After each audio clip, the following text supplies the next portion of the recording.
Hey folks, welcome to the DarkHorse podcast Inside Rail.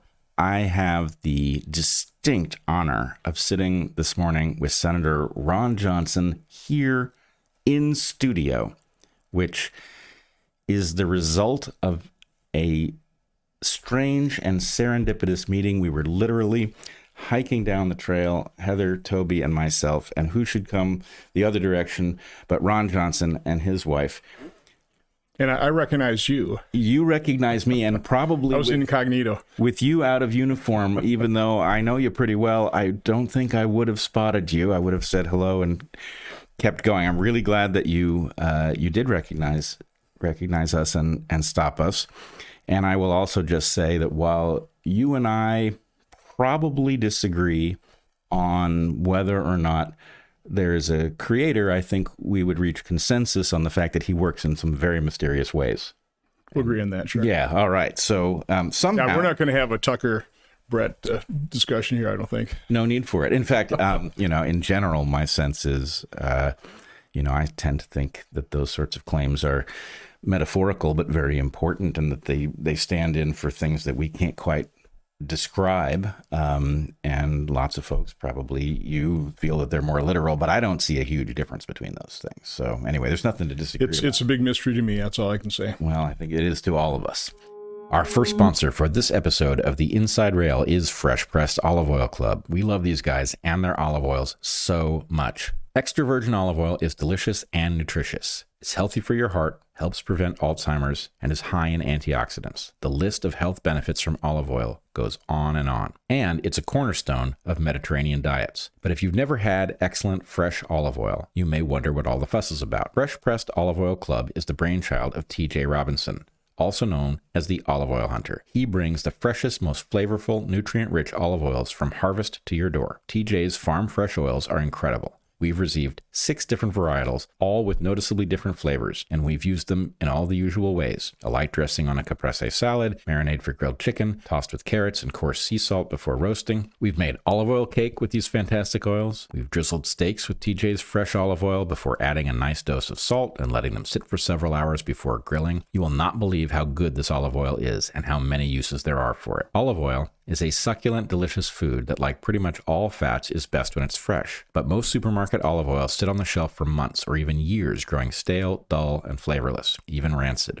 The solution is to have fresh-pressed artisanal olive oils shipped directly to you after each new harvest, when the oil's flavor and nutrients are at their peak. And they've now got amazing vinegars too. These are just as surprising, fresh, and vibrant as their olive oils, with a wide range of flavors and histories. We add a splash of fresh vinegar to bone broth and to roasted vegetables and so much more. As an introduction to TJ Robinson's Fresh Pressed Olive Oil Club, he is willing to send you a full-sized $39 bottle of one of the world's finest artisanal olive oils, fresh from the new harvest, for just $1 to help him cover shipping. And there's no commitment to buy anything now or ever. You get a free $39 bottle for just $1 shipping and taste the difference freshness makes. Go to getfreshdarkhorse.com. That's getfreshdarkhorse.com for a free bottle and pay just $1 shipping. It is the 24th anniversary this year of the attacks that occurred on September 11th, 2001. You and I are both patriotic Americans. And let me just describe for a second what my experience of my own history with understanding those events has been, and see how it dovetails with yours. I initially believed the official narrative enough that I've tried to reconstruct exactly where I became skeptical of what and when, and I can't do it. It's too long ago. But I know that I was sufficiently credulous that I supported the war in Afghanistan. I did not support the war in Iraq. Going back, I wouldn't support either one of them, given what I think I now know. But over the 24 years that have passed, I have become alarmed about obvious anomalies in this story. They have caused me to dig more deeply. I have spoken about my doubts, and frankly, I think we are obligated to have doubts when there's reason to express them, to discuss them. I would like nothing more than to have my doubts put to rest. I would love to discover that all of my concerns turn out to be wrong. The official narrative has, bumps and scratches because reconstructing an event is difficult, but it all pretty much matches. I would love to discover that. But the more I know about it, the less that seems likely. And what I've come to understand in the last few years is that actually the doubts I harbor are incredibly common amongst rigorously thinking people. But most of the people who harbor these doubts do not talk about them because the cost when you do talk about them is so spectacular that we've been trained out of it. So my sense is what I have to say about what doesn't make sense about this story isn't really that controversial. It might even be that a majority of people have spotted some fraction of these anomalies and privately harbor their own doubts, but that it is significant to discover that Americans, who one would think were as free as anyone on earth to discuss whatever it is they should choose to discuss, feel that they do not have that freedom because of the consequences in their own lives when they do so. Well, I would start on the day of 9/11, and those of us who were alive back then will never forget it. I think there's an almost universal thought at that point in time, and it was, this changes the world. This changes everything. Yep. And no matter what the exact cause of 9/11 was, whoever initiated it knew this would change the world. And I would argue not for the better. You mentioned Afghanistan. I think the best book I ever read on Afghanistan was written by special ops soldiers who basically made the point, we accomplished what we needed to accomplish in Afghanistan before Tommy Frank ever put a boot on the ground. And, 20-some years later, thousands of American lives, Iraq, hundreds of thousands of Iraqis, more thousands of Americans. It's been a disaster, no doubt about it. But like you, I pretty well accepted the narrative. I'm not a structural engineer. You take a look at that and come, there's massive damage, planes running into a building. I suppose I could bring it down. What my eyes began opening during COVID had nothing to do with 9/11. It just, when you started seeing what was happening, how none of it made sense, the sabotage of early treatment, the maniacal desire to force a vaccine or an injection on everybody. One that, I was talking to medical experts, they were highly, not as skeptical, but they were beside themselves in terms of what their colleagues were doing. Literally turning the body into its own manufacturing site for something that's toxic to it. They would be attacked by it. Okay, it did make sense to me very early on. So we started, questioning that.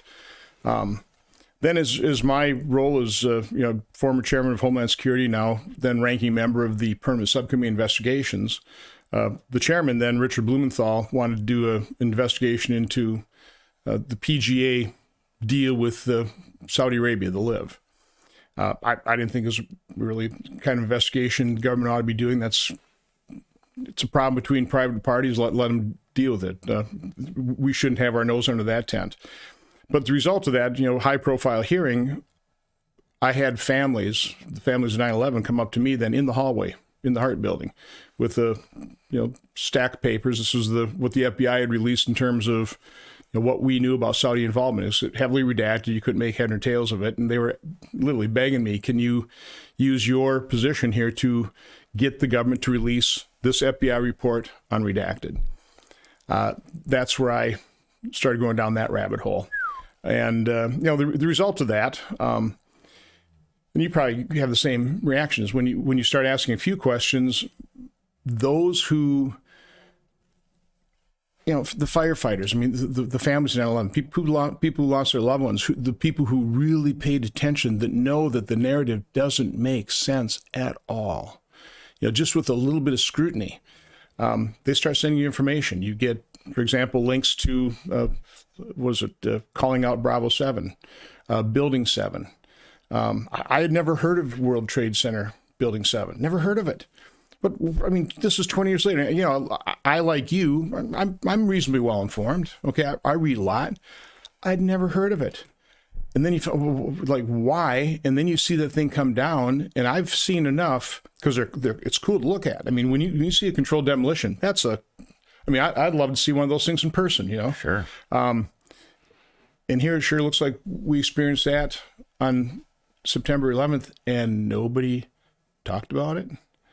Instead, you had NIST do a investigation, examined no physical evidence. Doesn't make sense at all.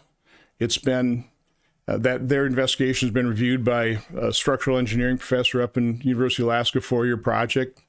Pretty well debunks everything that NIST said. NIST will not release the data it used in its analysis. I mean, so again, you just start going down that rabbit hole. You start seeing very legitimate questions that are not even allowed to be asked.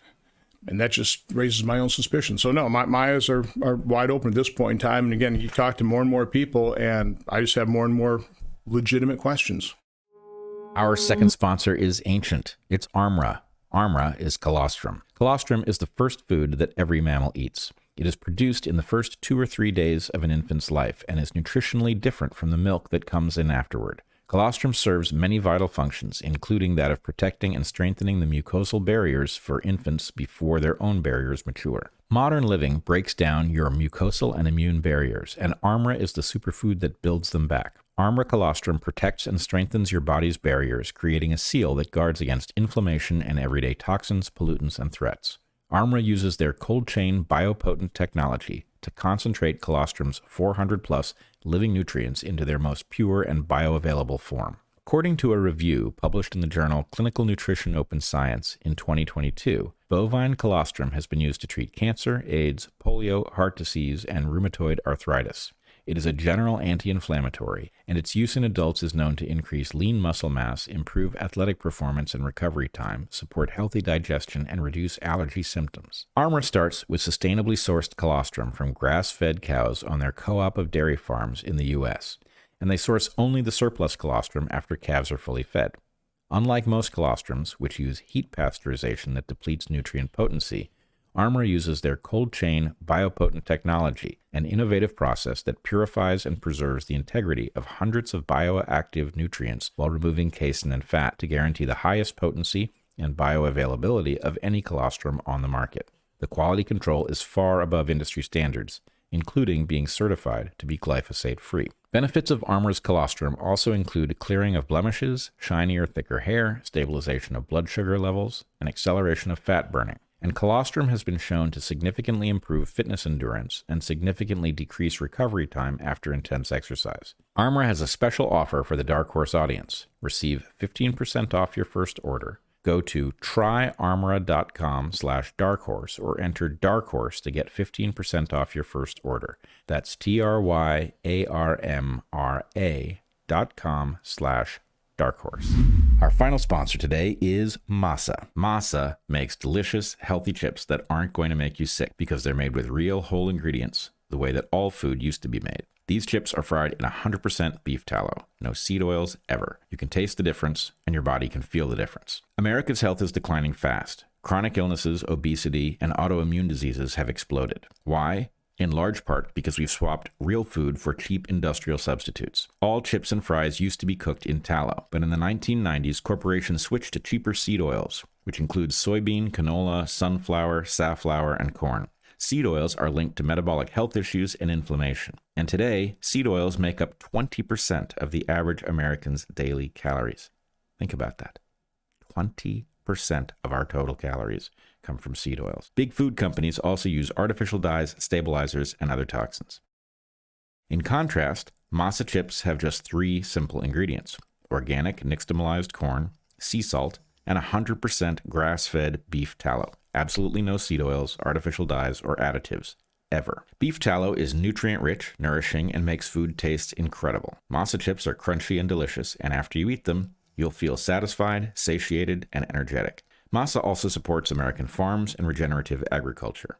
Choosing real food heals us and our environment, which in turn makes us even more healthy. Try Masa chips with salsa or goat cheese or a spicy pepper jam. Smother them in beans and cheese or just eat them straight out of the bag. They're delicious. My favorites are their original blue and lime flavors. Zach surprised himself when he realized that he really loved their churro flavor. They've also got white corn and habanero. Ready to give Masa a try? Go to masachips.com/darkhorse and use the code DARKHORSE for 25% off your first order. That's masachips.com/darkhorse and use the code DARKHORSE for 25% off your first order. And if you don't feel like ordering online, starting in October, Masa chips will be available nationwide at Sprouts supermarkets. So stop in today and pick up a bag before they're gone. So I was thinking about the experience, and I agree with you. I was awake about 9/11 before COVID. But the experience is virtually identical, where you are given a story. It superficially is self-consistent. There are elements of it that don't quite satisfy. And if you start to dig there, you discover that the whole thing comes apart. And it's like, I was thinking about what the analogy is. Imagine that aliens got a hold of the movie Mission Impossible, and they had thought that it was a memoir of the life of Tom Cruise, right? And some annoying alien is saying, wait a second, it doesn't really add up as a memoir of some set of events because the scenes weren't filmed in the order that they're clipped together. We can tell that because of the shadows or something like that. Well, once you start looking at it as possibly not a literal description of events, well, then you see a whole different something. You understand that its purpose is to entertain, it's not to inform, that the physics of many of the things that happen can't be reconciled with known physics. So it's that experience where I understand that there is a story that superficially explains 9/11. And I understand that every challenge that you and I would find worthy of a deeper dive has a superficial answer that will be delivered, usually, down somebody's nose at you. But all you have to do is be curious and attempt to exert some sort of rational discipline. And it is clear that the story is not the right story. That does not make it clear what the right story is, but it should be a national priority because, as you point out, the war in Iraq, for example, cost something like 500,000 to 1 million Iraqis their lives and many thousands of Americans their lives. Many more thousands than were killed on 9/11 itself. So from the point of view of a war triggered by an event, whatever the damage of the event, which was substantial but not really a threat to the nation, we compounded that damage with the lives and treasure that we spent in the deserts of Iraq. Which we never talk about. I think most people watching this podcast would not realize hundreds of thousands of Iraqis lost their life. Oh, yeah. That wasn't covered in the mainstream media. Nope. It wasn't. And, there's debate about how many, but it was a huge number of people who had nothing to do with 9/11. Shock and awe kills people. Yeah. I think a big part of the problem is any alternate scenario, any alternative explanation, you wouldn't want to even contemplate. I mean, that's part of the problem. It's like, okay, if that's not what happened, if it weren't these crazy Islamic terrorists that had this plot that brought down, then what did happen? Again, we start going into the, talking to the structural engineers and the architects and the firefighters, people that know what they're talking about, unlike me. Okay. Right. Or me. They do not believe the narrative at all. And they lay out very convincing evidence of why you shouldn't believe that narrative. But then, I mean, their explanation is explosions, Right. thermite, military grade, nanoparticle thermite. And they have all kinds of evidence that would point to it, including unexploded fragments of it through all the ash. Unexploded thermite and iron globules. So then the next question is, well, who would have placed explosives in those buildings? And nobody, literally, virtually no one wants to go down that path. It's unthinkable. But of course, its unthinkability is the defense that prevents us from asking the questions that obviously are so pressing. So, two things. One, I don't feel like a 9/11 truther. I feel like we're damned if we do and damned if we don't. The truth is clearly, or maybe I've got it wrong. I'll be tremendously relieved if that's true. If I'm not wrong, if the anomalies really are the anomalies that I think they are, then as you point out, any answer is unthinkable. But not discovering the answer to that question is equally unthinkable. It is terrifying, in fact. And I recently spent some time with a very old friend of mine who he's not an architect, but he has spent his professional life in architecture. And he happened to be living in Manhattan on September 11th, 2001. And he happened to be living in an apartment where when he stepped out the front door of the building, he looked down the street at the Twin Towers. He saw them fall himself. And he told me that his immediate reaction was, that can't happen. He knew right away. It took you and me quite some time to figure out that what we had seen couldn't be reconciled with the structural engineering. But then, it's another one of these things. You scratch the surface and you discover the Twin Towers were actually built to withstand impact by jetliners. A 707, and yes, these were larger planes. And steel doesn't melt.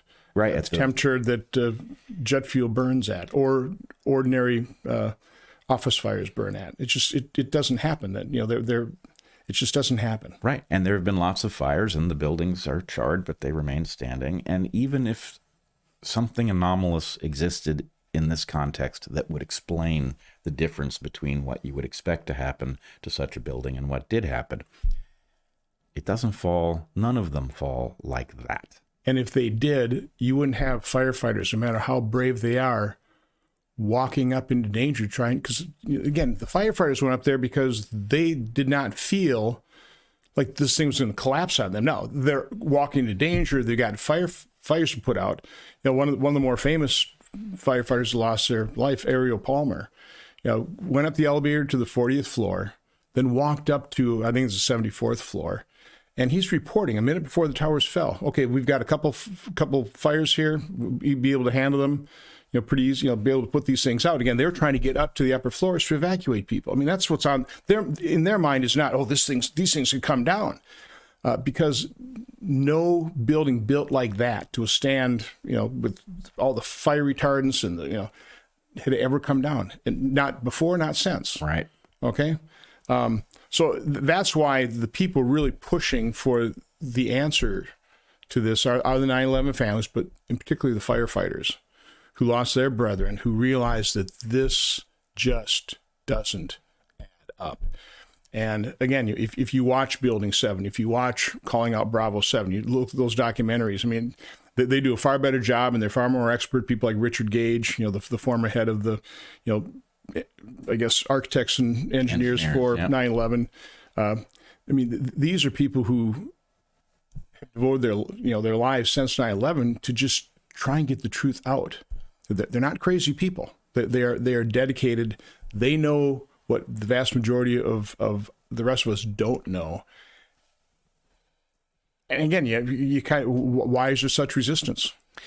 Why is there such resistance? And it occurs to me, I was rethinking in preparation for our discussion, I was rethinking the things that caused me to begin to wonder and to look into the matter.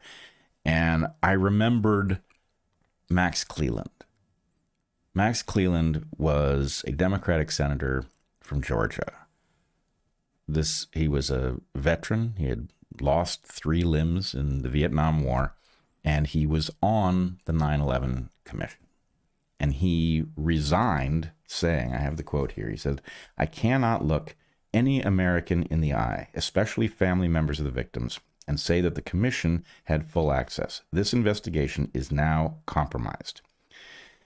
He called it a national scandal. And so my feeling is, this is an obvious patriot who had privileged access and quit in disgust because he took it to be rigged. And he's not the only one. I mean, other 9/11 commissioners said this thing was set up to fail. Set up to fail. And I remember actually being quite angry myself at the revelation that George Bush and Dick Cheney were going to testify to the commission behind closed doors. It would not be recorded, and they would not be under oath. It's like, tell me you have something to hide without telling me you have something to hide. Now, why should they have anything to hide? This is the most significant failure of American intelligence, arguably in history. We have a national interest in figuring out exactly how it happened so that we can protect ourselves from it happening again. And you don't want to do it under oath? It's mind-boggling. And so all I would say to those who would challenge you and me for speaking about this is look at those 2 facts. The resignation of members of the 9/11 Commission and the insistence of the president and vice president that they not be put under oath for their testimony, which we cannot now scrutinize. That is reason in and of itself that Americans should go down this road and pursue every loose end that exists in this story, just so that we can assure ourselves that the official story is right if that's what's true, or discover what terrifying thing explains it that isn't the official narrative if that's the case. So we started talking about, how do we get into this? It really was COVID, but then COVID introduced me to Bobby Kennedy. And I remember we did a podcast with him, I think it was in Nashville, Tennessee. And first time I think I met him actually in person. And when I walk in the green room, he's talking about, the assassination of his father and Sirhan. And again, I won't get into that, but, that's where he turned me on to books like JFK and the Unspeakables and The Devil's Chessboard. And you start reading that. And, okay, so you can't believe anything the government told us about the JFK assassination or the RFK assassination, probably the Martin Luther King assassination. So, absolutely. Again, you see the government is lying to you. People like Fauci, during COVID, you start, again, I kind of accepted the whole Lee Harvey Oswald thing too. So I never was a big JFK assassination buff. But when you start reading the evidence that's been accumulated, when you start reading about all the witnesses that disappear. When we met on the trail, I asked you, so what are you working on? And that's how the 9/11 thing came up. But I said, this is a book I just got, Blowback, on Oklahoma City bombing. And you start reading the stories of all these potential witnesses that had some kind of connection to Oklahoma City bombing and commit suicide in their cells. And after beating themselves up. Somebody ought to just develop a list of all the people who could provide key testimony to all kinds of conspiracy theories that happened to commit suicide in their cell. Yep. I did not realize it was so easy to commit suicide in your cell. That's why they take your shoelaces away, right? Right. I don't have the answers. And I think, Bret, one of the things that, being involved in these investigations, understanding how very limited, for example, congressional investigations are. We just don't have the manpower. We don't have the tools. When President Trump vowed to release all the JFK files, well, the Epstein files, I mean, the first thing I'm thinking is, are they all there? Right. I mean, do you think we're really going to get the full story here now? I mean, these things have been hanging around in the CIA headquarters for decades. You think they haven't kind of combed through those things and pulled out all the, incriminating information, or maybe inserted other stuff. So I think what's very unsatisfying about any of these, what the legacy media would call conspiracies, I'm not sure we'll ever get the answers to it. And in particular with 9/11,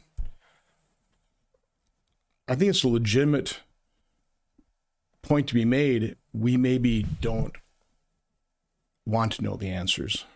Well, I mean, you know what I'm saying? I mean, I don't.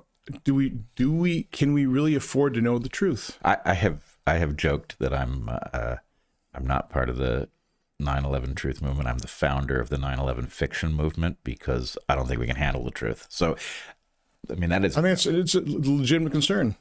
Well, I would just say this: where I really come out is, whatever happened here, damn them for putting us in this position, because I don't know that we can withstand the discovery of what happened, but I know we can't withstand allowing such things to pass and continue. And COVID effectively demonstrates that whatever happened to JFK and kept the actual narrative hidden, whatever happened with COVID, all of these stories that aren't what they appear to be on the surface suggest that there is a force or some forces that are capable of creating historical events on which our national fate pivots, and that can't be allowed. They have the story that minute, right? I mean that's what they knew immediately as Osama bin Laden. Well, how did they know that? I mean, that's great detective work, isn't it? Man, our government's really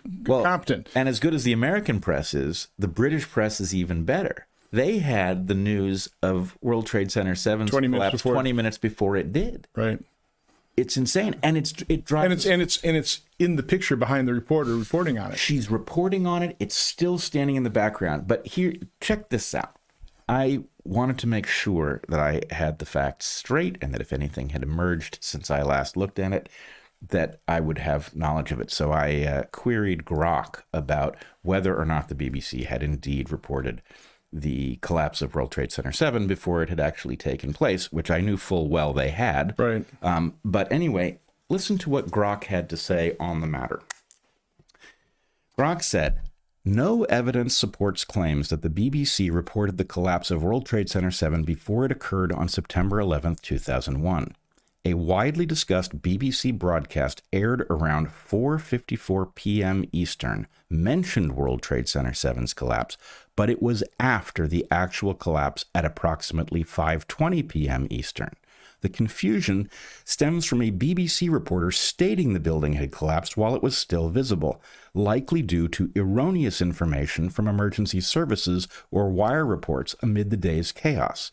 Investigations, including by the 9/11 Commission and NIST, found no credible evidence of foreknowledge.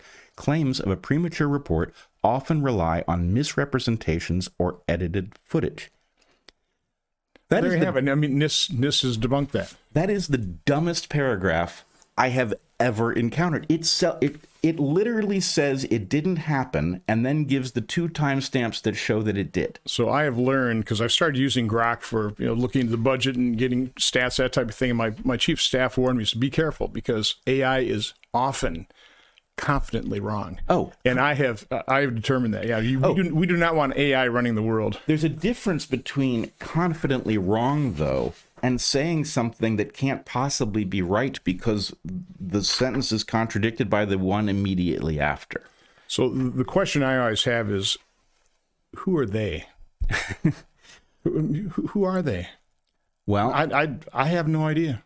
I don't know either. I will say this. We are often, people like you and me are often challenged. Who are they? Because we know, let's take the topic that brought you and me together, COVID. We can see the hand of they all over the place. Multiple different topics, whether it's the slandering of repurposed drugs that had utility against COVID, whether it's the pretending that the shots were safe and effective when they were the opposite on both counts, whether it was pretending this was a wild zoonotic spillover rather than an engineered virus. We can see the hand of they. We don't know who they are.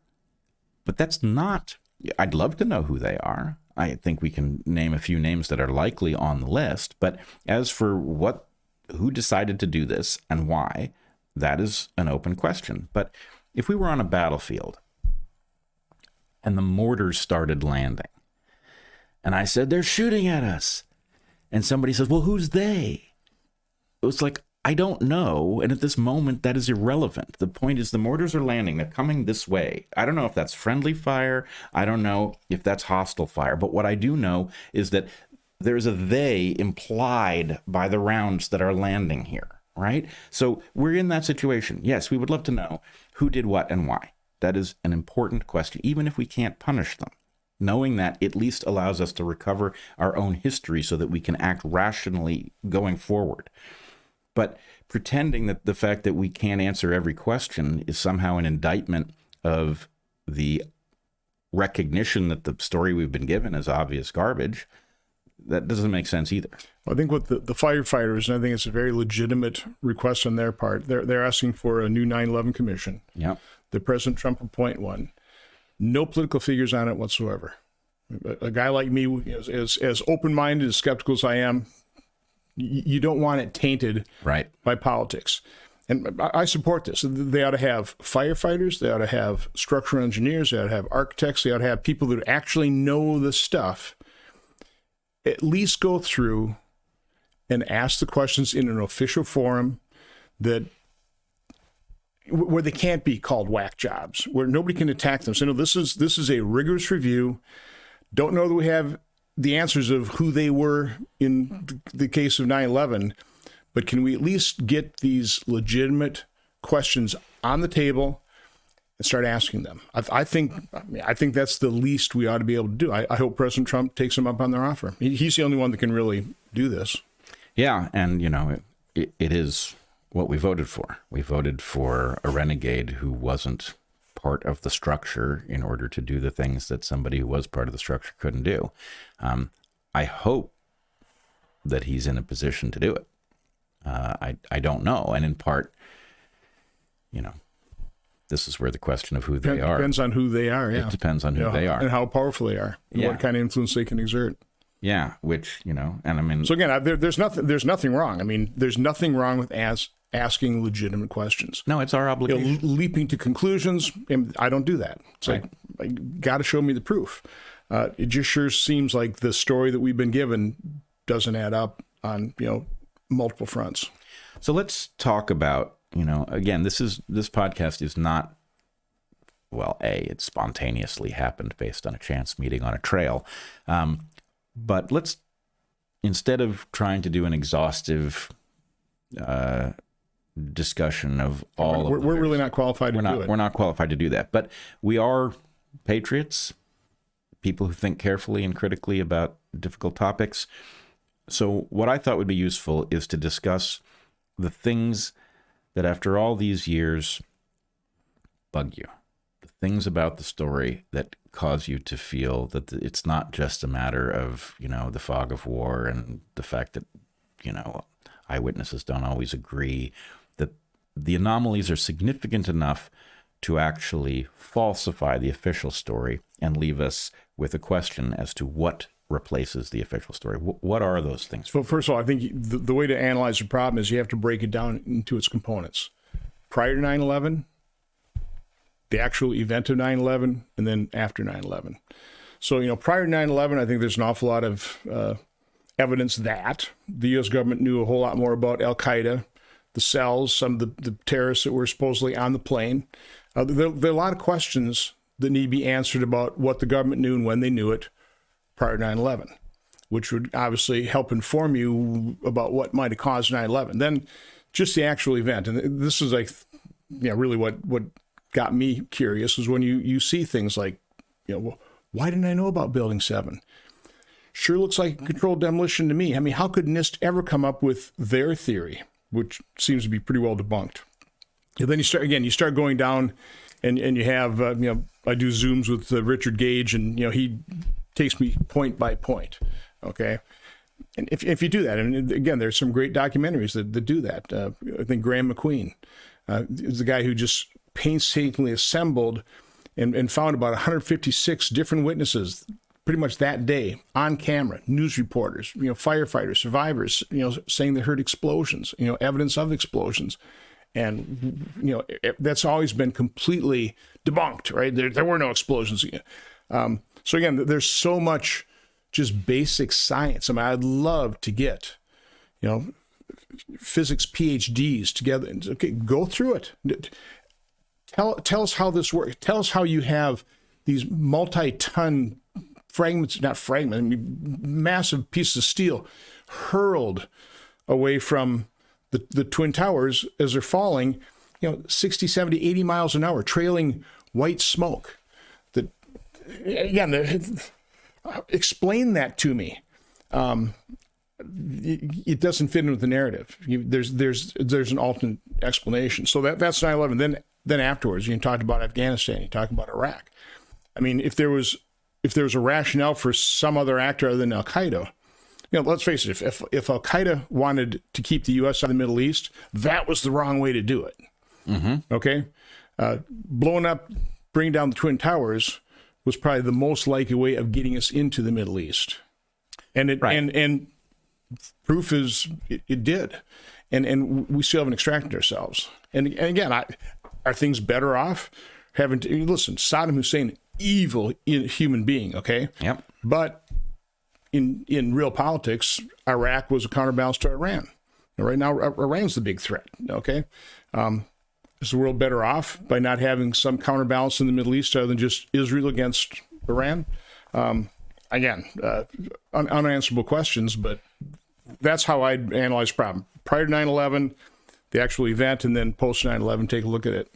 Prior to 9/11, which includes the day before, when Donald Rumsfeld announced a $2+ trillion failure to... It's just a couple trillion. It's just a couple $1 trillion that the Pentagon could not account for, which was big news until the morning of September 11th, at which point everybody forgot about it because...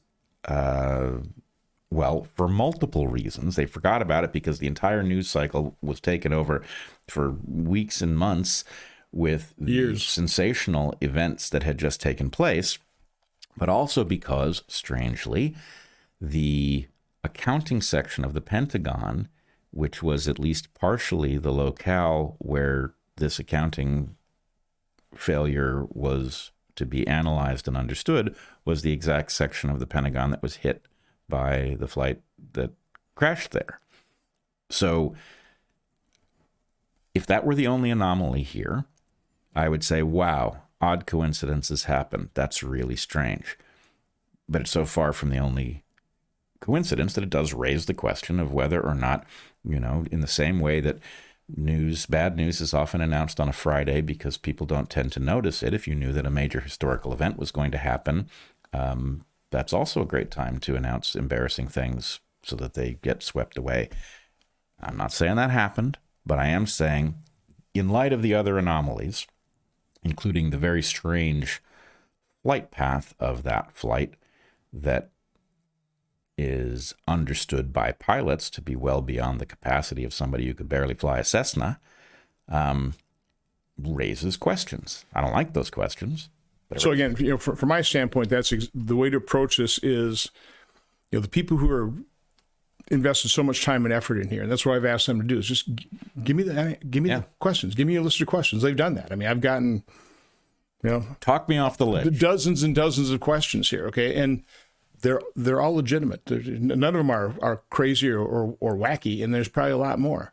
And so that's, to me, that's what a 9/11 commission would do, is assemble those lists of questions. Get experts that can speak to those questions. Here's how the narrative answers that question, but here's how science, here's how physics, here's how structural engineering would answer that question and prove the official narrative wrong. At least give the families and the firefighters the satisfaction that they've been right all along. This doesn't make sense. Now, do we actually have the final answer? Do we know who really prompted, who's responsible for 9/11? Again, it's also a legitimate concern. Can we handle the truth? Do we really want to know that answer? Well, again, you and I do, but I mean, I would say I don't know whether we can handle the truth, but I think it's a question of relative hazards. The truth, I think, is a hazard, and I'm not going to pretend it's a small one. Not having it is clearly, to me, a much worse hazard. That the ability to create an event like this is, I mean, let's put it this way. The official narrative described a group that had the ability to create an event like this, and we went to war twice because it was that important to address it. And hundreds of thousands of people lost their lives. Right. So that's in the rearview mirror now. Okay. So if those people weren't responsible, or they were responsible with some larger they participating, then the importance is as big as the one that got us into Afghanistan and Iraq. The question I have is, if we honestly knew the truth, what would be the result of that? Would it even be more horrific? I don't know. I just don't know. I mean, what they depend on is a good enough story, a good enough narrative to get us downstream where, listen, if you're 25 years old or 24 years old, you weren't alive. You know? Yeah. So I mean, it all becomes in the rearview mirror. It just all gets forgotten, and you move on. You forget the hundreds of thousands of people who lost their lives in Iraq and Afghanistan. And the people who really want to get the answers. I mean, the firefighters, the families of 9/11, they also pass, and it's their kids and grandkids who kind of lose touch with who their firefighter father or grandfather was. So that's the game they play. It's just wait them out, stave it off long enough that and you know, history's written by the victors. And in that case, they will be the victors. Okay, but let me ask you this question. Obviously, neither of us can know the answer, but let's say that we had gotten to the bottom of 9/11 within a few years. Does COVID happen? Yeah, it's an unanswerable question. What's your instinct? Listen, I'm for the truth. I'm for transparency. So again, I'm not arguing against it. Okay. Yeah. But I think you have to contemplate. You know, part of, as we talked about this, is we want to discuss why are they so effective at preventing people from asking legitimate questions. I mean, what is the downside? You know, let's face it, it's in back of both of our minds. I mean, witnesses die. Yep. I mean, you go through, like I say, JFK and the Unspeakables, and you listen to all these key witnesses to Lee Harvey Oswald and what happened. They'll say they're dead. Yep. You know, you read this book now that I'm starting to, you know, I've got the free download sample on Kindle on Blowback, and it's just individual after individual after individual that's dead. So again, I mean, when you're in public life, I mean, you get death threats. I mean, you kind of live with it. You kind of, you know, but that's not an unreasonable or irrational fear if you really have got important information. So again, that's certainly one of the deterrents from getting to the truth, from digging deeper. But again, you know, they can't really do much more damage to me publicly. I mean, I'm you know, viewed and, you know, widely discussed as a conspiracy theorist and, you know, whack job, all that type of thing. You've got a career. You got. I mean, and others do as well. Okay, and you don't necessarily want to be on the conspiracy side of these issues. It's a lot easier to go, well, we're never going to get the answer on that, so why delve into it? Why risk my career?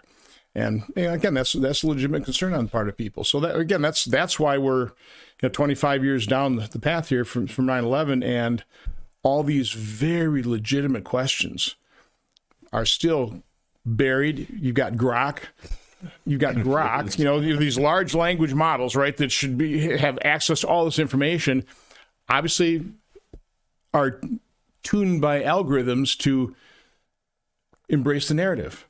Well, actually, that's not what I take from this. What I take from this is that the story of World Trade Center 7 is so crazy that nobody has even put together. Grok can't make heads or tails. Grok cannot make heads or tails of what's going on because the claims are just from two different universes. Yeah. So I think Grok is legitimately confused here because, you know, like it really is, I think, the dumbest. So 9/11's stumping Grok. It's stumping Grok because of what the LLMs are. LLMs are a high compute rendering of the public mind. And the point is, the public mind is high on drugs when it comes to World Trade Center 7. There's no coherent rendering of this. But the majority of the information out there would tend to call that a conspiracy theory, that wouldn't be true. And so I would think a large language model would come down on the side of most of the things it's reading and has access to, going, well, that's fringe.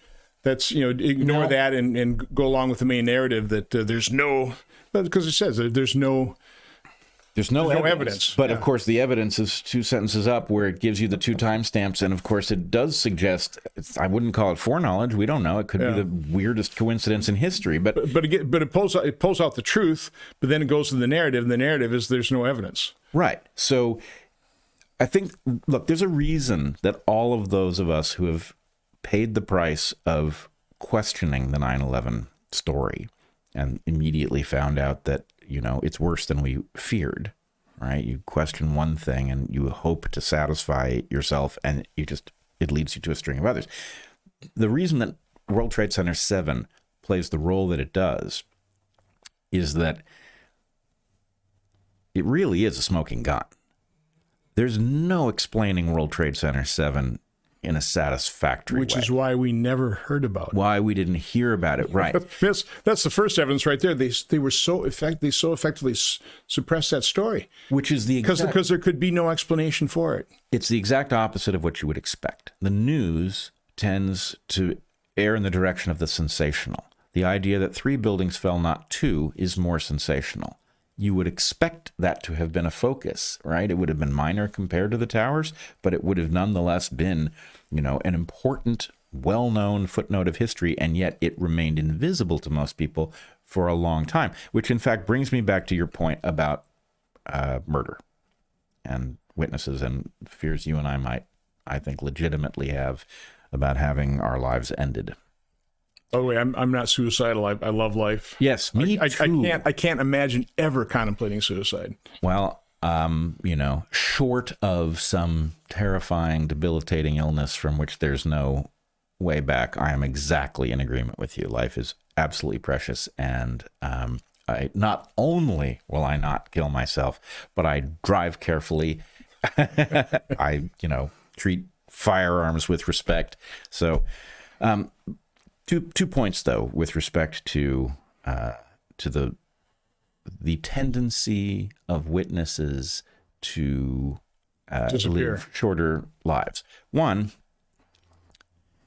if there's something weird about the 9/11 narrative, then whoever the they is that engaged in this was obviously willing to kill thousands of people. Is it surprising that they would kill dozens to keep it secret?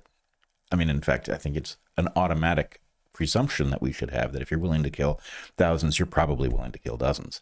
But the other thing is there are several strange things about the World Trade Center 7 story. One, that we didn't know about it. Two, that if the BBC didn't have foreknowledge, it managed to predict one of the most unpredictable events in history in the most absurd form possible, like literally reporting on the collapse of a building that had not yet collapsed and happened to be in the shot, right? That isn't if it wasn't foreknowledge, it was an amazing coincidence. Yeah, but there were other people, that walked away from there. They were being told, "No, that building's coming down." Right. Again, there's just you have to watch the documentaries, Building 7 or Calling Out Bravo 7. It just lays out all this evidence, But what I wanted to get to though is something that I don't know if you have seen it or not, but there is a story that stops me in my tracks. A guy who I'd never heard of, named Danny Joanko. Danny Joanko was, if what I've read is correct, a demolition expert from the Netherlands.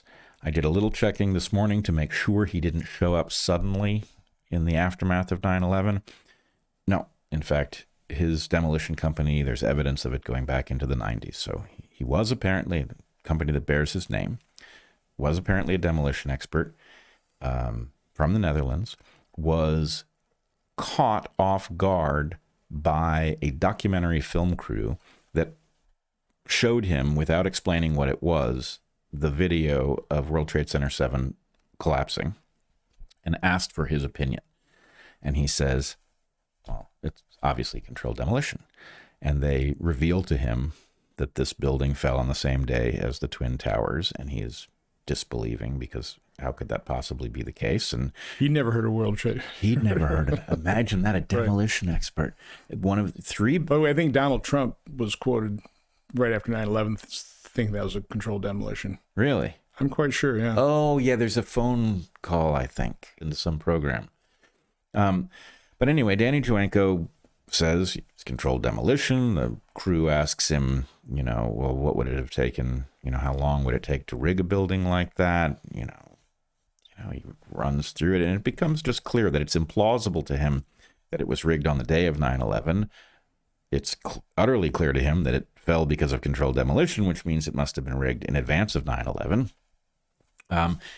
And he never recanted his claim. It was just utterly obvious to him what he was seeing on this video. And some years later, he died in a one-car crash. I think he was driving a Volvo, a safe car, crashed it into a tree, I believe on the way home from church on a Saturday, with his dog in the car. The dog survived. Now, obviously, people wrap their cars around a tree. People travel with their dog. People drive Volvos. People go to church. Sometimes it even happens on Saturday. But the whole story has kind of a Michael Hastings vibe to it. Michael Hastings being a journalist who, if the story is accurate as I understand it, was investigating some story that he thought put his life in danger. In a panic, asked his neighbor if he could borrow his neighbor's car because he thought his own car had been tampered with. The neighbor did not loan his car. He got into his own car and went hurtling down Highland Avenue in Los Angeles, crashed into a palm tree so hard the engine was ejected from the vehicle and he was incinerated. So, in any case, the point is, Danny Joanko was a fly in the ointment. He was a demolition expert who looked at this and didn't understand how any demolition expert could disagree that that's right. What had happened to World Trade Center 7, and he's no longer with us. And the story of why he's no longer with us raises questions of its own. So that's why I'd like to see a complete list covering all these instances of conspiracy of all the witnesses. Rather than do it kind of one-off with this particular, just start listing them all. Yeah. I think it'd be a really long list. Well, yeah. It'd be a good idea for some journalist or for some book. Many years ago, I think it would have been when I was in college, I started to wonder if you could use the tools of science to demonstrate that something anomalous had happened with the two Kennedy assassinations and the Martin Luther King assassination by studying the longevity of witnesses compared to a control group in similar health. Basically, could you just say, hey, here's one of the things that shortens your life, witnessing a something conspiracy. Yeah, something like that. Anyway, it was an idle thought at the time. So there's a good query for Grok or Perplexity or something like that. Just give me a list of all the witnesses and all these different cases that died mysteriously. Exactly. It's a long list. Well, then what are the chances that if you did ask Grok, that Grok would end up dying in a one-car accident, wrapping his Volvo around a tree? Could happen. Yeah. All right. So are there particular, we've talked a little bit about World Trade Center 7 and the anomalies surrounding it, the BBC reporting its collapse before it happened.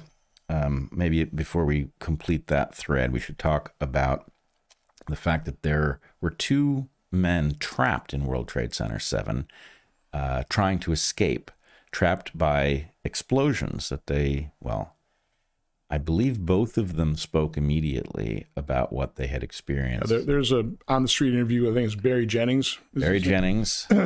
Yeah, so they went up there, and because that was going to be a emergency response location, but nobody was there. There were like hot cups of coffee there. I mean, so they had evacuated. The building had been evacuated, so they were basically told to get out. But as they tried to get out, they were stopped, I think, on the 6th to 8th floor landing because it had been blown out. Yep. And I'm pretty sure this is before the towers come down. That's correct. So again, there are multiple reports of explosions in buildings, seismic events prior to the towers coming down. Again, the 156 witnesses that that day, news reports, testifying that they heard explosions. And again, these are credible witnesses. These are firefighters. These are first responders. I mean, these are also reporters. And then NIST doesn't even mention. I think they actually probably say the contrary. There was no reports of explosions. No, there's all kinds of reports of explosions. What's going? What are you talking about? Right. So again, it's just not credible. It's literally, NIST to me in this instance is like a 2-year-old, just stole a cookie from the cookie jar, is holding his hands and I didn't take cookie. Right. There are clearly reports of explosions. In this case, you have 2 witnesses in the building, Michael Hess and Barry Jennings, who reported initially explosions. Barry Jennings continued to speak about the fact that what he had felt were explosions. He said that he had experience with exploding boilers. He did not believe that this was a boiler in the building exploding. And he, of course, is sadly no longer with us. Another fly in the ointment who just so happens to have died early. So World Trade Center 7 does seem to be, whoever they might be, something did not go right at World Trade Center 7.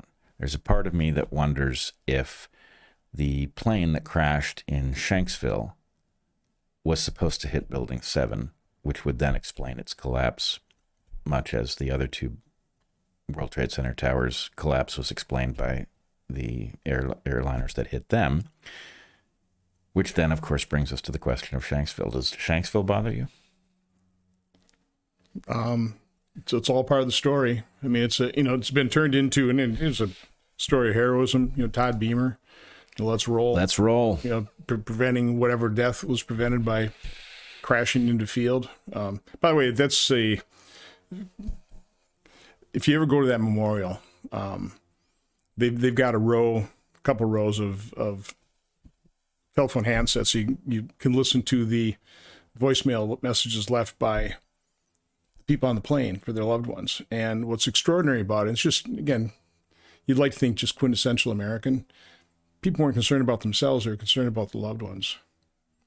It chokes me up even talking about it. It is the one thing about all these tragedies. It is amazing how the true character of the American people get revealed. I mean, as much tragedy, as much death as there was, these things are inspiring. I mean, what the passengers on, that Flight 93, 398, okay, Yep. What they did, their heroism. But the firefighters did. I mean, the iconic pictures of firefighters walking up into danger. But again, they knew they were walking into danger, but they had no concern that these buildings are going to come down and collapse, because that just doesn't happen. They've got fire to contend with, but they've got people to rescue, so they walk up there. So that's the other flip part of this, the whole 9/11 story. It's just the level of heroism and really the inspiring stories of Americans doing what Americans do. Well, look, I agree about Americans, and my concern is that they were used as pawns in this case. And I will tell you, I would love to discover that the crash in Shanksville is what it appeared to be, because it is a story of American heroism. And, it's one of the few bright spots from that morning is that, passengers on this flight struck the first blow against whoever did this. Yeah. But I will tell you, that story doesn't stand up to scrutiny either. The crash site does not. It's not like any crash site from any jetliner previously in history. In terms of, I mean, maybe I've got the story wrong. You're taking me down a whole new rabbit hole. Whole new rabbit hole. Well, unfortunately, because again, I've been there. I went there with Secretary Jay Johnson. We toured that. I was inspired by what I saw there. I'm inspired by it too, but I have the sense that whatever. Look, as you say, can we handle the truth? The goodness within us was weaponized by whoever they were. Well, that's a huge advantage they have, that they have. None of us wants to contemplate that level of evil. Mm-hmm. You just don't. Right. I mean, Americans, by the way, I'm not a fan of government, okay? I think it causes or exacerbates more problems than ever solved. But most Americans don't want to contemplate that the trillions of dollars we spend every year is wasted or goes to exacerbating problems. They don't want to believe it. Right. They certainly don't want to believe that the U.S. government might have taken some, participating role in the assassination of JFK or RFK or Martin Luther King Jr. I mean, they don't want to contemplate it. So it's a huge advantage for who they are in terms of developing a narrative very quickly, and okay, good. It's been explained. It's been explained. Let's move on. Until COVID hits. Well, but that's just what I wanted to raise with you. I have a principle that I detest, but I find it useful, which is no matter how cynical you become, you're still being naive. And you and I got a graduate level education in reality from COVID. The inability to swallow the official narrative on COVID results in the terrifying recognition that something deployed very dangerous shots to billions of people, at best not knowing what would happen, but more likely understanding. They knew exactly what would happen. There you go. I mean, that's why a guy like Michael Yeadon was beside himself when I was talking to him. He said, "Ron, I know. I was educated with these people. I know what they know. I know they're lying to us. I know they know they're lying to us. Right." So my only point is this: it's very hard. Empathy is a key tool in the human toolkit, but it depends on the fact that somebody else is structured sufficiently similarly to you that you can figure out what they're thinking and they're feeling by just sort of putting yourself in their place. Very hard for somebody like you or me to imagine saying yes to a plan in which you knew that billions of people would be exposed to a lethal shot, right? You couldn't do it. I couldn't do it. But obviously there are enough people who could do it that it happened.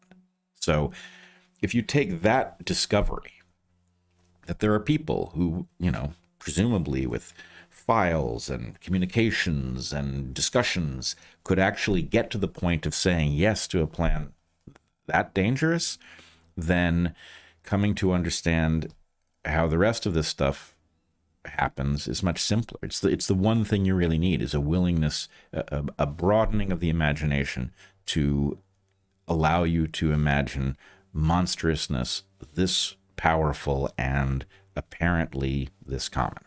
So this gets us into a discussion like you and Tucker had. Mm-hmm. What was striking as I started holding my hearings on early treatment, that type of thing, and contacting doctors, medical researchers. Most of them were not Republicans. I mean, most of them were Democrat. Most of them voted for Obama. But there's a very common theme of these individuals. Most of them were people of faith, and they would often express, what we're seeing here is we're seeing evil on a biblical scale. Mm-hmm. They viewed what was happening as evil on a biblical scale. And I think that's probably what's open. My eyes have been open to the fact that, there is evil. And in this world, there is a struggle between good and evil. There always has been, probably always will be. But we are witnessing evil just on a, again, biblical scale, massive scale. And again, the good news is most people are good, and they're so good that they don't want to contemplate evil at that level. They don't want to accept that it exists. And I think that's maybe the difference between a lot of people and you and I is, no, we're owning up to the fact, no, it does exist. It's, wish it didn't, but it does. Yeah, I don't disagree with that at all. And, the only hint of a disagreement is, I think this was evil on a biblical scale. I don't think that necessarily requires anything supernatural. No, I get you. Yeah. But but is it evil on a biblical scale? Absolutely. So I did want to point out, though, there are a number of things in the story of 9/11. As much as I have sadly reached the conclusion that there's a they, and there's a story we don't know that accounts for most or all of the major anomalies, which we could go on for hours recounting, there's also a set of things that I don't understand, if there is a they, why they didn't do it better, right? Like, okay, if this was a setup to get us into Iraq, why not include some Iraqi paperwork just to make that connection? Because there wasn't any. There was plenty of Saudi paperwork, but there was no Iraqi paperwork to justify that. They had to phony that up. Likewise, they burned Colin Powell on a phony claim that there was evidence of weapons of mass destruction. Well, whatever got us into a war in Iraq couldn't come up with a measly little something on the ground that would amount to, a validation of that claim. Like, why would anything capable of an elaborate hoax not, tie up some loose ends that are galling to many of us? I mean, I don't know the answer, but my point is that those things exist there too. And I think one of the things that I'm learning about this, and it fits very well with your point about most people are good. I hate it when people say that everybody thinks they're the hero, because I think it's true for most people, but I think there is a small number of people who are comfortable with their own evil, and we just don't intuit it because it works differently in the mind. But even if elements of our government participated here somehow, most of our government didn't know anything about it. And in fact, you see agents of government. There's no, obviously, if you're going to create some sort of a phony event, you can't have entire agencies be aware of it. That wouldn't work. So what you have is agencies that don't understand that they're not supposed to be investigating something. And then I don't know how that plays out internal to these things, but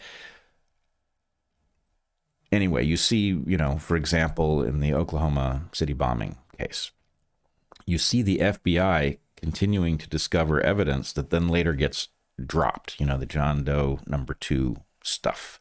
Like, the FBI is initially pursuing this, and then somehow it evaporates. What happened behind the scenes? Maybe I sure don't. So you have to imagine that there's the earnest FBI and there's the corrupt FBI. And they live in the same building, and maybe if you're inside the thing, you don't even know who's who. But I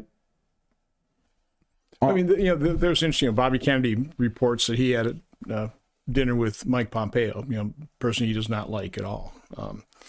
And apparently Pompeo made a couple points or confessions to RFK's. First of all, he felt guilty about not doing more to reform CIA while he was there. But then there was a group, not an insignificant group, didn't sound like, but a group inside the CIA that simply don't believe in democracy. Mm-hmm. And then you go back down to the Devil's Chessboard and Alan Dulles, and I mean these are people that are powerful. They've got their black ledgers, they've got their amounts appropriated to them that never get audited. They're covert operations, that type of thing. So whoever they are immensely powerful, and they are there in positions that span administrations. Not necessarily the top job, but and then there are just so many people that connected, at the top. Right. And, you get let into the club. I don't know how it works. I haven't, by the way, I have no inside information on this. I mean, secure briefings in Congress are a joke. I mean, they're mainly designed to make sure that you don't talk about something because you just had a secure briefing on this issue, and then what you're told, it's already out in the news media. So again, maybe if you're on the Intel committee, which I'm not, maybe you get some more information, but in general, don't think your member of Congress has a clue in terms of what's happening here. These, again, our founders are geniuses. They realize that we're not angels. If you don't want to live in chaos and anarchy, you need some form of government. But government is something by and large to fear. I agree, and it took me a dyed-in-the-wool liberal a long time to understand. I sort of thought that the founders had PTSD because of what they had experienced, but I now have exactly the same PTSD, having watched malignant governance, engage in tyranny effectively out in the open. That's what we saw during COVID. Good news, kings had no restraint. Eventually they did with the Magna Carta, but at least there's some constraint on our government. But is it, spend $7 trillion and, mortgage our kids' future, sets up these agencies that are, again, those bureaucrats look at the president, well, this too shall pass. They are the ongoing government, and they do as they please. Well, that is, I think, exactly the reason that we have to overcome our fears that I share with you about what happens if we do pursue this threat. We don't know how much of what we face is the result of forces that are steering us in the same way that, firefighters went up into these buildings, not understanding which hazard it was that they were being exposed to. It's extremely, extremely dangerous. Well, let me tell you that, the decision I have to make. Yep. Okay. Again, I'm chairman of the Permanent Subcommittee Investigations. I have a very limited budget. Okay. I got like $1.4 million. Sounds like a lot, but, DC wages. Right. You only have so many investigators. We just don't have the tools. Yeah, I can issue subpoenas. I have very little ability to enforce those subpoenas, and administrations know that. So again, I'm kind of doing this. I'm talking about the commission that the firefighters are asking President Trump to appoint. I think it's a good idea. Don't have people like me or any elected official on this thing. Keep it strictly to subject experts on that. Yep. If President Trump doesn't do that, I'll have to make a decision. Do I want to use my committee to hold a hearing to voice these questions? I mean, I think I wouldn't necessarily shy from that. It's just not the best venue. And one of the reasons I say that is, I came out on some podcast and I was talking a little bit about this and get immediately attacked by a Republican member of Congress, criticizing me for, pushing conspiracy theories and being really harmful to the 9/11 families. And are you not talking to the 9/11 families? The 9/11 families, the firefighters, they're the ones that I'd be doing this for. I'm from Oshkosh, Wisconsin. 9/11, other than it changed the world, didn't impact me like it did impact people who lost loved ones. I'm advocating for them. Yeah. They've got legitimate questions that want to be answered. So again, I've got to, I hope President Trump, again, I ran with him in the same ticket in 2016. I always talked about him as the political equivalent of a disruptive technology. Mm-hmm. He is. He's a disruptor, and we need disruption in Washington, D.C. This would certainly be disruptive. Yep. So again, Mr. President, if you're watching this, appoint that commission. If not, I've got to make the decision. Would it be beneficial? Would it do more good than harm? Me holding a hearing on this and letting these questions be aired publicly. Yeah, well, that's a great idea. Let me ask you this question. It's beyond my expertise. I don't know. What did you say the budget was? 1.4 million. 1.4 million. So that's. I think the January 6th committee and the Democrats, I think, devote a whole lot more time and effort to that. Yeah. Well, no, 1.4 million is not. It's not a lot in Washington dollars. Is there any mechanism by which the public could crowdsource funds and you could exert. We couldn't use it. I mean, there's can't do it. Ethic. Yeah, That's what I figured. I mean, I can't even get people to volunteer legal Right. time, that kind of stuff. I mean, and we have all these ethics rules to keep us pure, to keep you chasing your own to tail. make sure there's no corruption. Yeah. All right. So let's see. We mentioned the FBI. There was one thing I definitely wanted to mention. Actually, maybe this is something that your committee could do very inexpensively.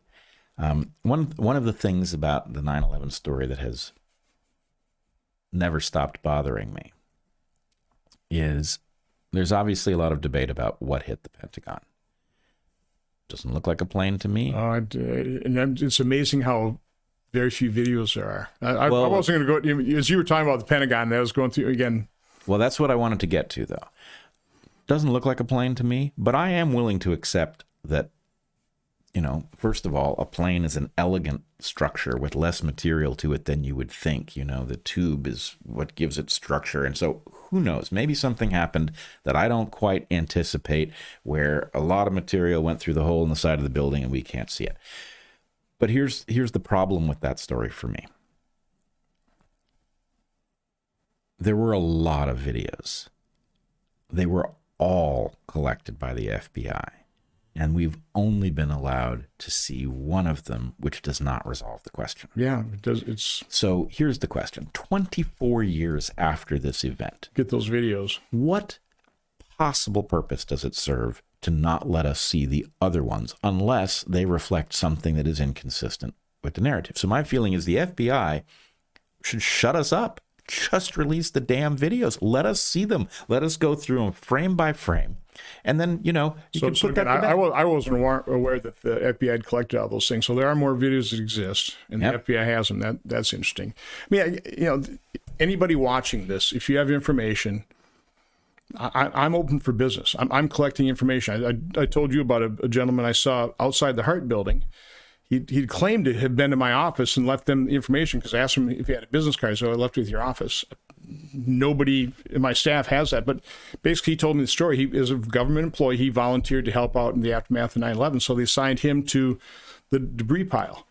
And they had debris going by a conveyor, and his job was to just pull out anything that looked like an electronic component.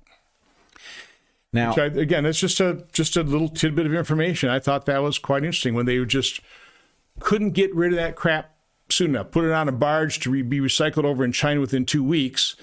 But they're having volunteers, government employee volunteers go through and extracting any electronic component. Why would they do that? well, so let's fill this in. So if that guy's listening, I want to know your name. I want to ask you some more questions. So let's fill in some things that you said for people who are new to questioning this story. One, the structural steel from the Twin Towers, at least, was immediately recycled. Gone. Which, A, is probably criminal because it was evidence of a crime and it was disposed of. You can understand why they removed from the site. Sure. Okay, but then they have to hold it. Right. Because you have to do forensic testing. You have to test it for explosive chemicals, that type of thing. And that's, the firefighters, they'll go through their, their investigation manuals and just the basic laws that were broken in terms of doing that. And of course, it's all justified by, it's a national emergency. And it's like, you can haul it out to a dump site and leave it available for further investigation. Absolutely. And it would solve the question. So what I'd like to know, who ordered that? Right. Who ordered that and why? I mean, that ought to be something we ought to get to the bottom of. I mean, it was somebody with the true investigatory, manpower and ability to do it. Who ordered the disposal of all this equipment and all this material, all the wreckage? Who ordered it? And I would also just point out, if you and I are wrong, if the official narrative is basically correct, it is not our fault that we are left with questions that could easily have been solved by looking at that over evidence. 25 years. Right. That's not our fault. That's somebody destroyed the evidence that could have put this to rest. And a totally foreseeable consequence is that we would be left with questions that we should be able to answer but can't. the obvious implication is that those, structural beams would have answered the question in a direction that would actually have validated our concerns rather than the other way around. With respect to the pulling of electronic components from the WTC7 site, I did look into it after you mentioned it. I'd never heard of it before. And here's the upshot. The Grok explanation? I actually can't remember where I found a description of it, but I did find a description that this, in fact, had happened. So here's the issue. World Trade Center 7 contained some really interesting stuff. Right. Really interesting stuff, including much of the evidence surrounding the Enron scandal. Yeah, by the way, we're just scratching the surface of all the interesting questions surrounding it. I mean, we're just scratching the surface. You could go for many hours just basically, with the bullet points of them. But World Trade Center 7 contained really interesting stuff. The Enron files being part of it, or some of the Enron files. The Enron scandal was a major problem for the Bush administration because the Bush administration was closely tied with Enron. Ken Lay was a good friend of the president. And the Enron scandal, I did not remember this, it effectively spanned 9/11. Enron began to come apart with the resignation of its CEO, I believe, in August. And the collapse of the stock happens in October, right? The flanking months of 9/11.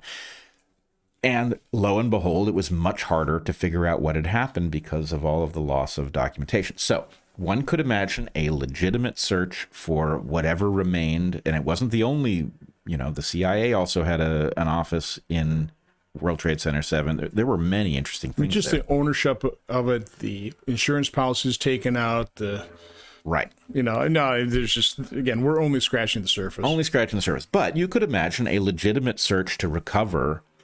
I would have certainly imagined that the stuff would have been backed up and be in multiple sites because of exactly the hazard of one site being lost. But somehow, lots of stuff was lost. The destruction at the Pentagon and World Trade Center 7 seems to have compromised our ability to investigate financial crimes or anomalies. That's interesting. But one could imagine an honorable search for hard drives to recover some of that information. And one could also imagine that the idea was they didn't want that information to survive, so looking for it made sense. So I don't know what of these things explains that, but it's certainly interesting that somebody came to you, suggested that this had happened, and then vanished. Yeah. And you can't find them. All right, well, what else is on your list of anomalies or things worth discussing in this context? I don't know. Honestly, I think we've covered it there. Again, there's so many things that I'm just not expert in.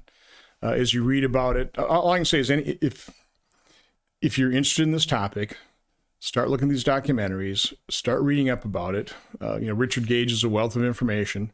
The firefighters for 9/11 Truth, the architectural, structural engineers. I mean, there's a growing list of questions that they're legitimate. They need to be answered. So.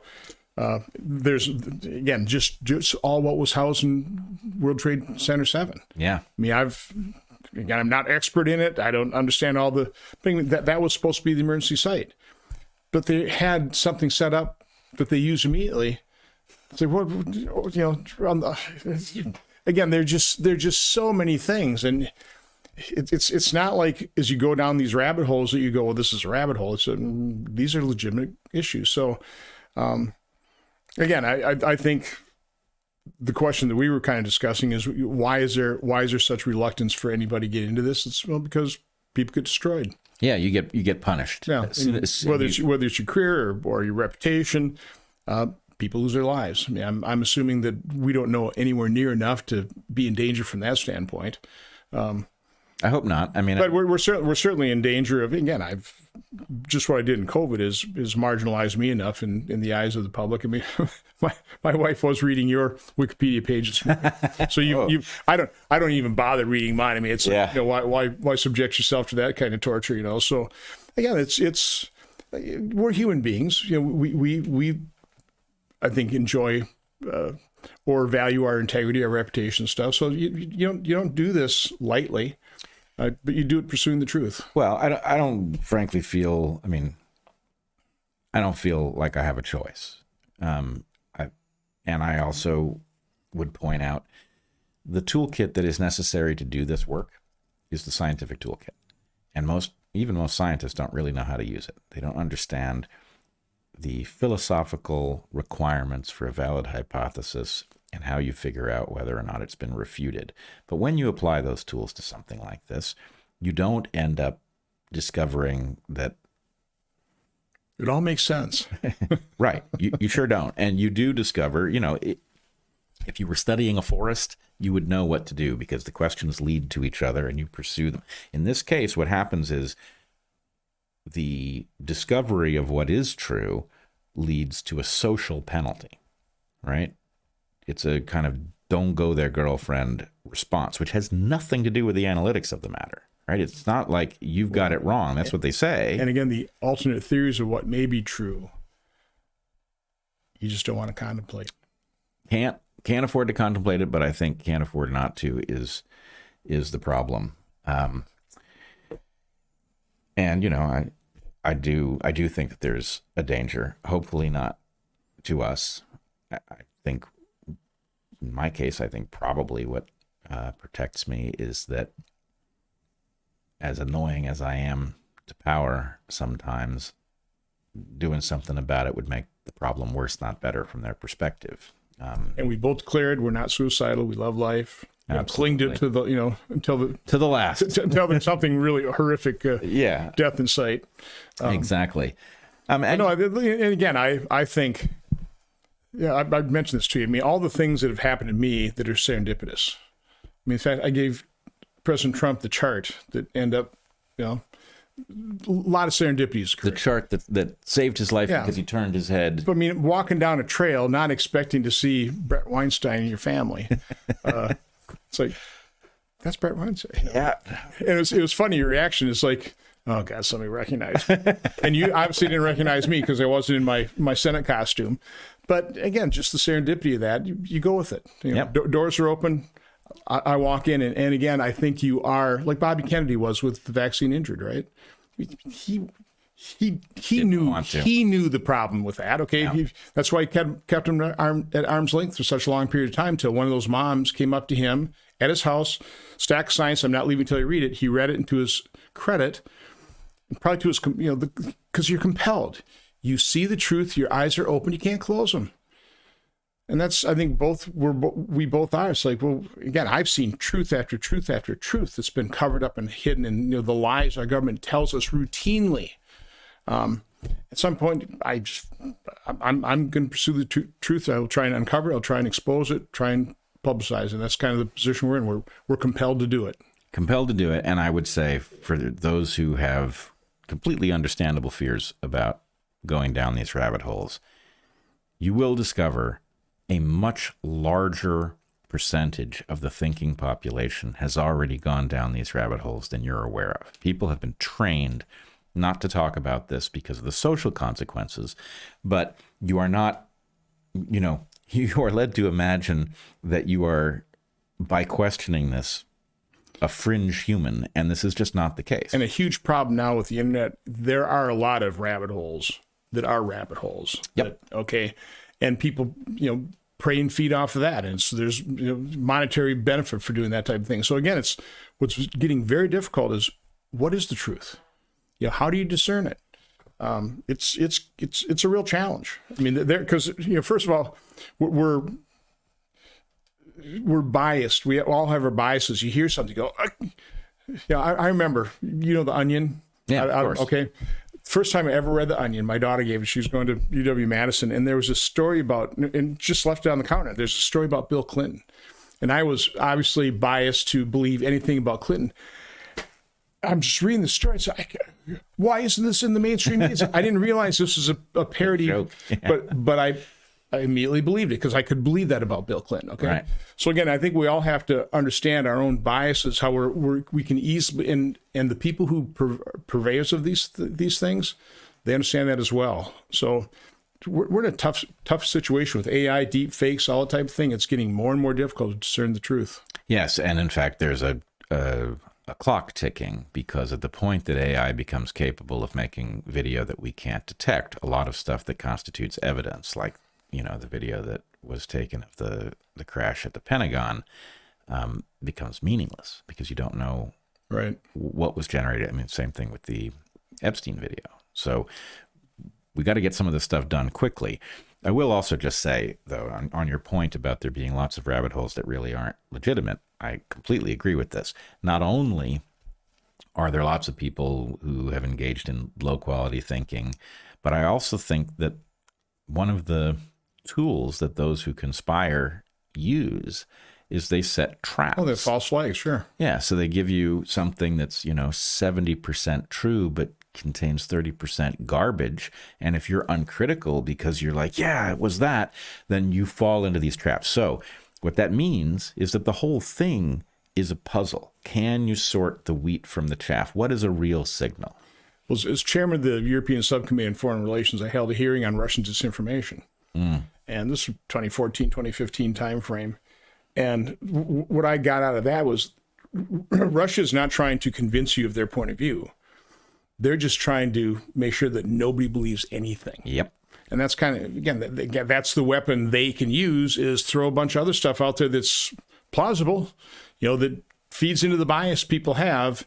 And then when you find out that you got burned on that one, it's just going to be that much easier for you to just dismiss, a truth that you don't want to face up to. Totally. And it, the overarching lesson for whoever they is, and I assume it's not the Russians in this case, but who knows, is to train you out of the instinct to question, which is the last thing that you should allow them to do, because, your ability to question is it's your primary weapon with which to protect yourself and your family from all sorts of things, whether it's, a dangerous shot, or, being sent to war on a foreign battlefield where we have no business. So your skepticism. My daughter always used to accuse me of being too judgmental. That's what life is. Right. It's a series of judgment calls. Right. In fact, judgmental makes it sound negative, but it's really a question of discernment. You've got signal and you got noise. Distinguishing the two is the difference between a life wasted and a quality life. And in that light, I think we have to figure out how to figure out which of these things are illusions and which of them are sad truths that we have to confront. Good luck.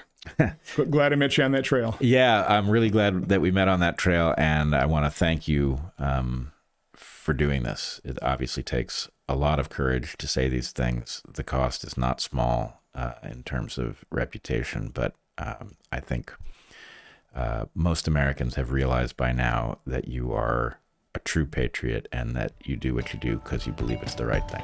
Well, you're kind to say that and right back at you.